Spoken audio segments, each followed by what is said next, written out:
గురుమధ్యే స్థితం విశ్వం విశ్వమధ్యే స్థితో గురుర్విశ్వం న చాన్యోస్తి తస్మై శ్రీ సాయి గురవే నమః.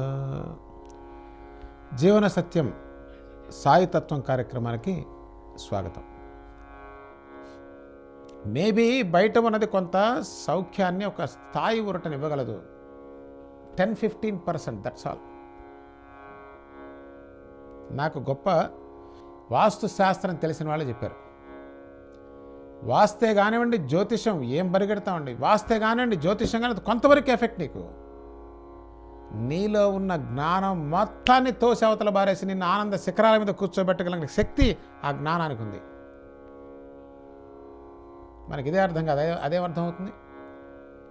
కాబట్టి మొదటి సెక్షన్ అంతా 20-25% మ్యాక్సిమం. ఆయుర్వేదం బాగుంది, వేసుకుంటావు, ఆరోగ్యంగా ఉన్నావు. ఆరోగ్యంగా ఉన్న వాళ్ళు చాలామంది ఉన్నారు, వాళ్ళందరూ ఆనందంగా ఉన్నారా? లేరే.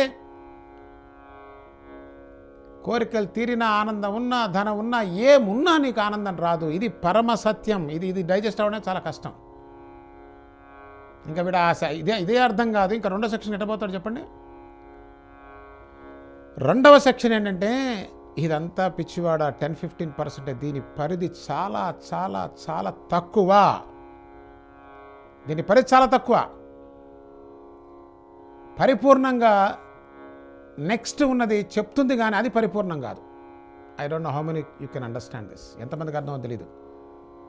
అది పరిపూర్ణం గురించి చెప్తుంది, కానీ అది పరిపూర్ణం కాదు. ఎందుకని? అది ఇవ్వలేదు నీకు. అదే వేదాంతము, ఉపనిషత్తులు. అసలు మనకు కావాల్సిన ఉపనిషత్తులండి. అది చాలామందికి అసలు ఆ పేరే తెలీదు. మనకి 1108 ఉపనిషత్తులు మొత్తం పోయినాయి. ఇది మనం సాధించింది. దాంట్లో 108 మిగిలినాయి. ఆ 108 కూడా మన వల్ల కావట్లా. ఎట్లా ఉందంటే వ్యవహారం ఇది, నేను సోమరిపోతునండి, నాకు సుఖం కావాలని అట్టవాడు. వాడికి సోమరిపోతుకి సుఖం వస్తుందండి, ఎంత సిగ్గుచేటది. కాకపోతే వీడు అడుగుతున్నాడు కాబట్టి ఆ ఇచ్చే బ్యాచ్ ఒకటి తయారైంది. నేను ఇస్తారా, నువ్వు ఎర్ర బాలు పెట్టు, తెల్ల బాలు పెట్టు. చీప్గా, థర్డ్ క్లాస్గా ఉన్నాయి, వినటానికి కూడా అసహ్యకరంగా ఉన్నాయి. కానీ మనకు అదే కావాలి. రేపు వస్తున్నది అమావాస్యానంగానే వీళ్ళందరూ బయలుదేరతారు. ఒకడు వచ్చి రేపు పౌర్ణమి వస్తుంటాడు, వాడు పరిగెడతాడు. వీళ్ళని దేవుడు కాదు కదా, ఆయన తాత కూడా రక్షించలేడు.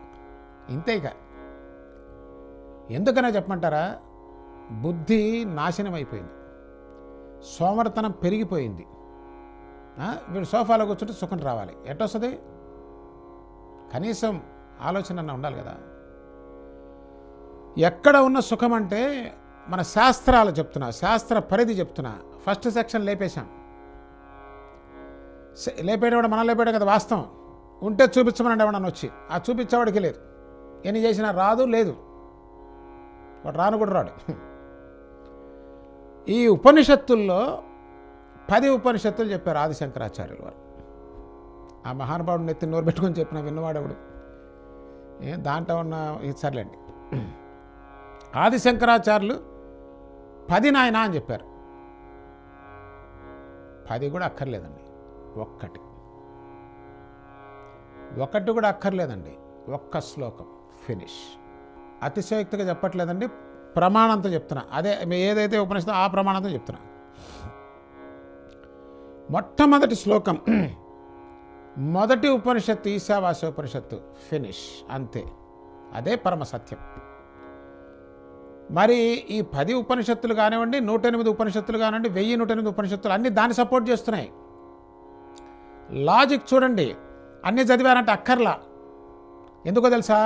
దాన్ని సపోర్ట్ చేయకుండా దాన్ని కాంట్రడిక్ట్ చేసేది శాస్త్రం ఎట్టా అవుతుంది? అప్పుడు ఇదన్నా శాస్త్రం కాకుండా ఉండాలి, అదన్నా శాస్త్రం కాకుండా ఉండాలి. So there is no question of contradiction, common sense, logic.